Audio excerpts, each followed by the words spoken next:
Frosty the Froggy. Hi friends! Don't forget to subscribe, click the bell, and share this story.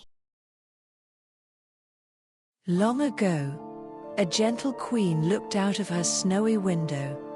She wished for a child, with skin as white as snow, lips as red as a rose, and hair as black as ebony. Soon, her wish came true, and a baby girl was born. Her name was Snow White. But as time passed, the kind queen was gone. A new stepmother became queen. She was proud and unkind. Every day, she asked her magic mirror, "Mirror, mirror, on the wall, who is the fairest of them all?"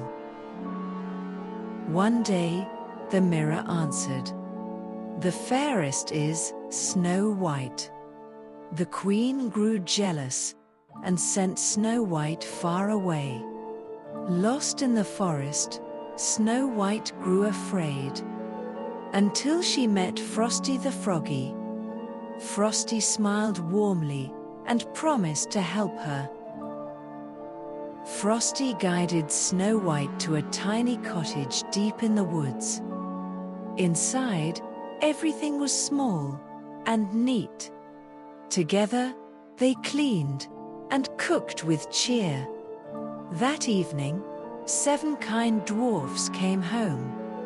They welcomed Snow White with joy, and she stayed happily with them.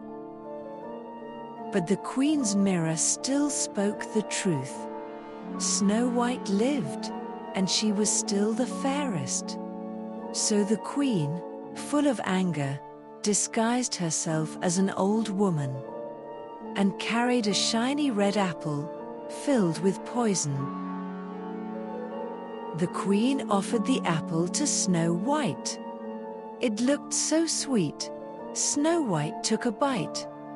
At once, she fell into a deep sleep. Frosty cried out for help, but no one could wake her. One day, a kind prince came to the forest. He saw Snow White lying still and pale. With gentle love, he kissed her hand. Suddenly, Snow White opened her eyes. She was awake, safe, and smiling again. Snow White thanked the dwarfs and hugged Frosty tight. The prince lifted her onto his horse, and together they rode to a shining castle. Frosty stayed in the forest, waving proudly. And from that day on, Snow White lived happily ever after. Hi friends! Don't forget to subscribe, click the bell, and share this story.